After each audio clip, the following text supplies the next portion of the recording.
As you may have noticed on social media over the last month, Marvel Rivals is the latest gaming phenomenon. With over 640,000 players logging on to play Season 1, it's safe to say Marvel Rivals is here and potentially here to stay. But we're not talking about what Marvel Rivals is doing right today, we are talking about Marvel Rivals' biggest assets. I'm talking about these assets. If you played video games in the last 2 decades, you know that microtransactions are extremely abundant. Gamers nowadays cannot resist the urge to change their favorite character skins by purchasing some cosmetics to get a unique look that the other freeloaders who aren't paying for skins cannot obtain. Now, I will admit Marvel Rivals has some very unique skins, ranging from a cute pink plushy shark to one of the biggest goon traps I've seen in the industry to this date. It had me thinking, what's the psychology from buying unique skins just to stare at them from the rear view? But to answer that, let me take you back where it all started, the very first microtransaction.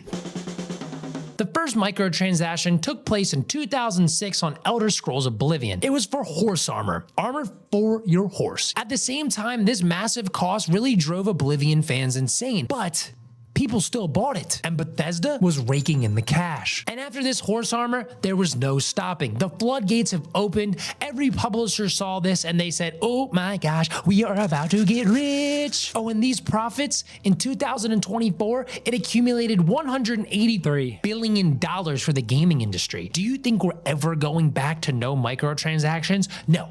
Never again. Which seems strange because most people do not like microtransactions, so how do they keep on tricking us? Because these gaming publishing companies know you better than your own mother. Well, maybe not that well, but they do know you, trust me, they do. When you play any video game long enough with online connectivity, they can see exactly how much you have played, what characters you are playing, and exactly what you are doing on their video game. So yeah, it's safe to say they know exactly what character you're maining, so they're gonna make sure you see all the newest cosmetics for them because they know you wanna buy every single look possible under the sun for your favorite character. And a good example here is League of Legends. They have this loot discount thing where there's like 6 different skins that come across the screen all for a discount, and they're all characters that you play a lot of or are kind of adjacent to the characters you play a lot of. So maybe they're trying to get you into somebody new by getting you a new skin for them for half off. But really, this means nothing to Riot. I mean, like, look, they discount a $20 skin to 15 bucks. They're still making straight up 15 bucks. But hey, deals nowadays might not just be the reason you're going to buy your favorite skin, because these companies know that a deal is not going to keep you engaged.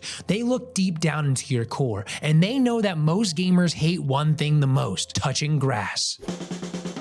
Most gamers spend majority of their time on console or PC sitting in their favorite position playing their games until their fingers fall off. And I am 100% included in this. I do not like going outside unless I have to. I would rather be inside, lost in my own fantasy world, than go out and deal with real life things. But this is where the gaming companies come in, because they know I'm spending the next 20 hours this weekend playing Marvel Rivals. And then they go, look at these pretty cosmetics. Just look how symmetrical they are. Look at that thing. Look how cool you can look when you get this skin, because they know you want to be unique, you want to differentiate, you want to be sexier, cooler, better than all your other gamer friends. There's something to having your own unique skin that you just feel an attachment to. You're like, look at me, RatHound12479, I am the RatHound, and look at this cool skin that I just spent $30 to buy, and I'm better than all of you other Magic mains in this lobby. But Marvel Rivals isn't the best at this. I would say Fortnite really does the unique skin the best. Everybody wants to have their own style, their own character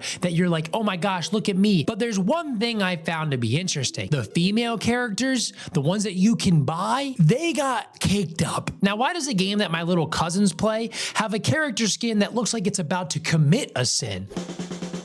Now, this is a quote from a very smart source. People are attracted to those they perceive as sexy due to a complex interplay of biological, psychological, and social factors. These factors influence our perception of attractiveness, drive, and desire for connection. Yes, big words are fun, but let me make this easy to understand for us simple folks. We have hormones. We love pretty shapes. And most importantly, it gives us dopamine. And once the gaming industry found out that they could exploit this, this? Oh boy, they did. With graphics going up, technology increasing, they're allowed to make games sexier than ever. It gives them the opportunity to crank it up to another level. And you can see it with this chart right here. Now, this isn't a new chart, but it just gives you a good visual of exactly how these games are getting more sexy. Now, there's peaks and valleys here because I think culture changes. People kind of want more, some want less, tone it back. But right now, I would say we're entering a new phase with free-to-play games getting more popular by the day. Because how do they make their money? With sexy skins. And these kind of cosmetics have created a divide in the gaming community.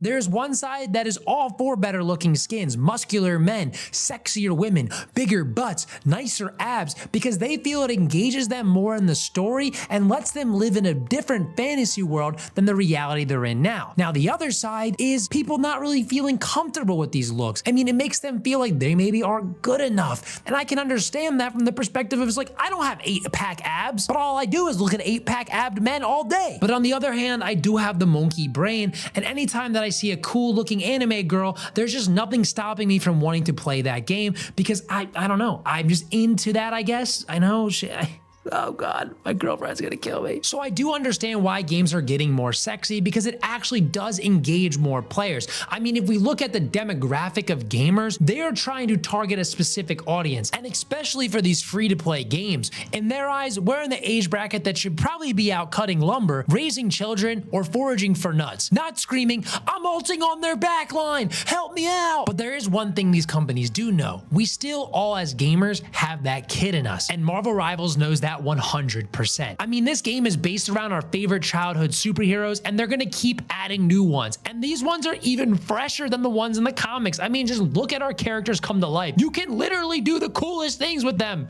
It's so much fun. And they have us because the childish joy comes pouring out of us anytime we play this game, especially for me. I mean, if you're letting me do these things with Wolverine, or if you're letting me be Winter Soldier and just go, again, I'm gonna do it. I'm gonna do it gladly, and I'm gonna do it again. But when I saw that Invisible Woman Malice skin, I honestly was like, what? That thing is just hanging out like that? That thing is just hanging out like that?